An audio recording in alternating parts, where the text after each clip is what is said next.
James McMullen really wants to learn how to play Are You Gonna Go My Way by Lenny Kravitz. And that's what we're gonna do. I mean, he said please. If someone says please, you have to do it. But before we do it, I would like to take a moment to thank Mr. Dennis Forster, with an umlaut over the O, lots of umlauts lately, and Duke Blue for signing up for the Patreon supporter of the Cause Club. Dennis and Duke, the DD squad, thank you so very much for your support. And if you think you're the kind of person who would like to have that kind of fun, the link, of course, you will find in the description. Just so you have your bearings, this is an E minor pentatonic riff. The E minor pentatonic scale down in this octave is open 3, open 2, open 2, open 2, open 3, open 3. So what we're gonna do, and you can use any finger or fingers that you feel comfortable with to get this done. I'm gonna use my middle finger on the G string 2nd fret, give it a bend, unbend it, pull it off to open, and then play D2. Then you're gonna pluck the open E string, the open D string, and the D string 2nd fret. And then you're gonna pluck the open E string once more. And that is one cycle. The 2nd time, and the 4th time, and the 6th time, and the 8th time, instead of that low E at the end, you're gonna play B and E on the 3rd fret, like out of your G chord, right? But it's the top notes of the E minor pentatonic scale. So.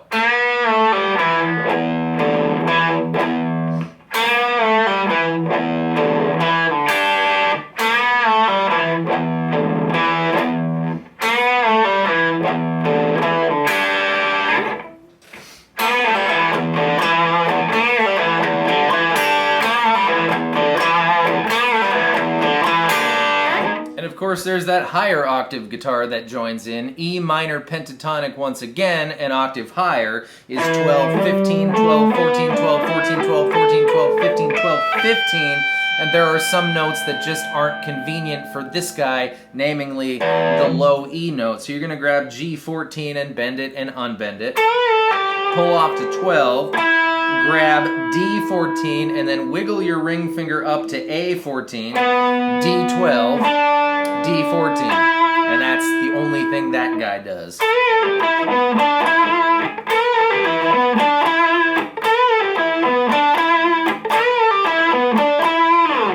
And then everything moves up a few registers. It's 3 registers. So we're going to be on frets 3 and 5, doing pretty much the same thing this guy was doing, except down here. So G5, bend it, unbend it, fall away to G3, D5, wiggle your ring finger up to A5, D3, D5.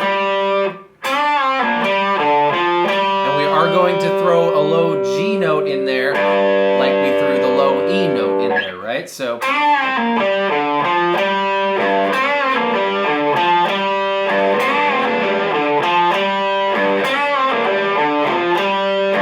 That one ends with the notes. This is very kooky. We're going to grab G5, 4, 3, 2, 4 on this rhythm.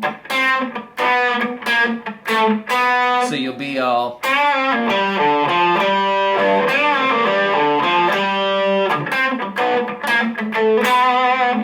Of course, there's a higher octave guy here too, and he's going to be doing precisely the exact same thing as he was doing on frets 12 and 14, but now on frets 17 and 15. So G17.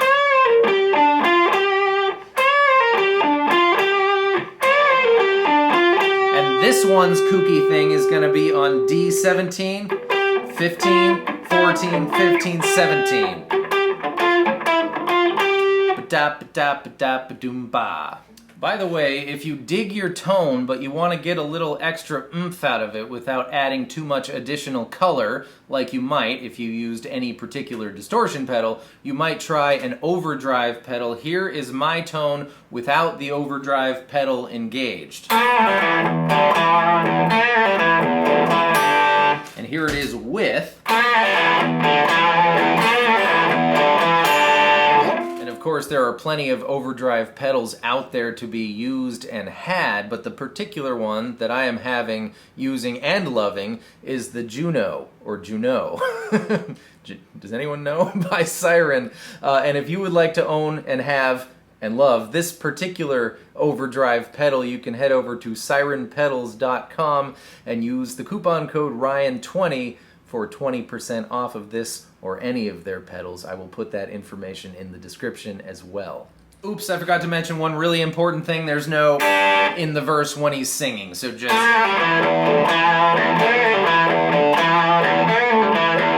with no...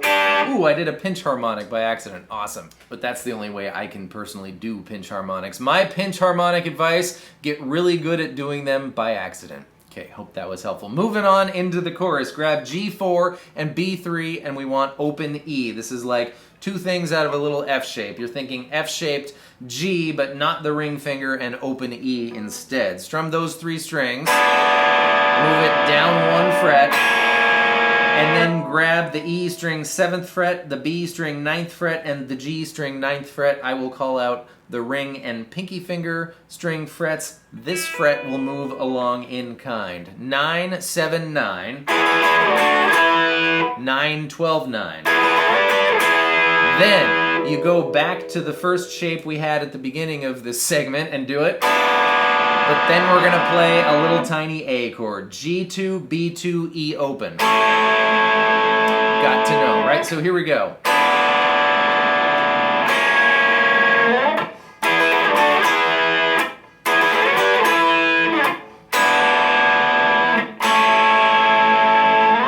There's a few things to unpack there. One, I want you to think of this shape as an A shape, even though at first glance it looks nothing like an A. If you play an A chord just like regular with 3 fingers, you have 2, 2, 2 open.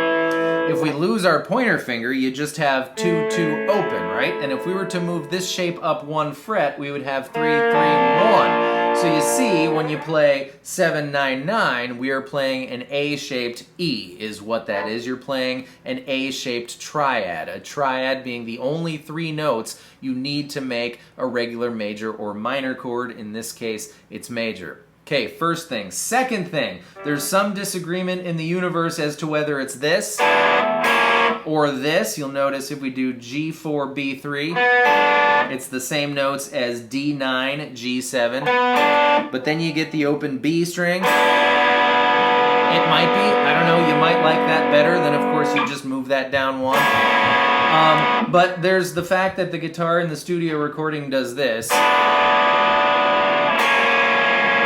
And then you hear a big slide up, which you can't do so well from here. Maybe you can. I don't know. Doesn't matter. You pick your favorite there. There's one more thing to unpack. I just completely forgot. Oh yeah, I remember. Speaking of this being an A shape, you could just do A shapes. I don't think it is because I really hear that high note in the recording.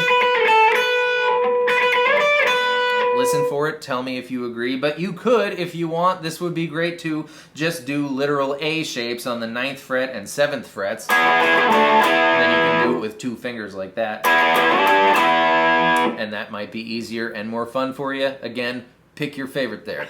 For the SRB Triple S, the Super Rad Bridge / Solo section, we are going to start with literal A shapes. So 9th fret of D, G, B, 7th fret of D, G, B, again, and then we're moving to an F-shaped A on the 5, 6, and 7th frets, and then we want to go back to that second A shape. It's a D, by the way, on the 7th fret of D, G, and B. You can just smush your ring finger down there. So,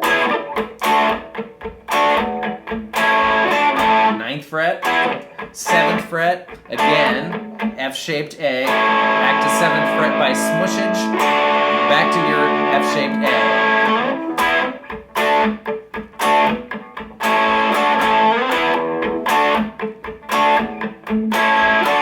And that thing ends on the D, the A-shaped D there on the 7th fret. You'll just make it this far. And the The scale for the solo is the E minor pentatonic scale, assuming Mr. K is doing the soloing there. Boy, he really knows his minor pentatonic shapes because he's all over the place in unfamiliar territory. But for us, we can continue to use the open 3, open 2, open 2, open 2, open 3, open 3, or an octave higher, 12, 15, 12, 14, 12, 14, 12, 14, 12, 15, 12, 15.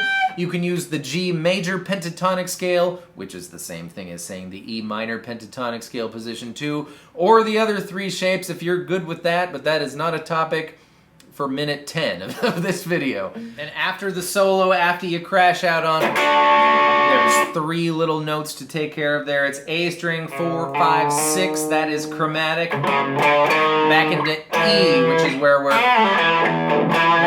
we are when we do that, right? So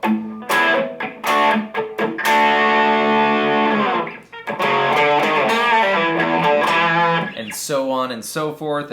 I love chromatic riffs. He's going, my favorite stuff in the entire universe except for ho-hos. I don't actually like ho-hos. I mean, they're delicious, but all things considered, right? Anyways, going into the very last chorus, we're going to start where we have been starting, but we're not going to just move it down 1 fret and keep it the same. We're going to our little A shape. So and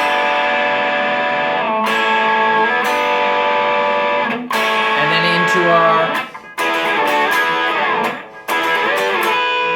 F shape G and end it on our little A shape. That is all I have to say about Lenny Kravitz. Are You Gonna Go My Way? Thank you so much for being here for our first soiree into Mr. K. I hope that was fun and helpful, and I will see you next time with more stuff. Goodbye. But wait, faithful watchers until the end, I'm so grateful for you. We have a mystery unfolding by the very minute here. I received this mysterious yellow piece of paper in my mailbox, and it reads, Wendy has a turtle she has had for 10 years. She is looking for a place to let her roam. If you would be interested in taking it, please give her a call. Thanks, Danielle. Who is Wendy? Who is Danielle? Actually, Danielle is our mail lady, so clearly she knows someone named Wendy who has a turtle she doesn't want anymore, but I called the number, and the person on the other end was not Wendy and had no idea about any turtle, so I will keep you updated on this very intriguing piece of yellow paper and the events as they unfold.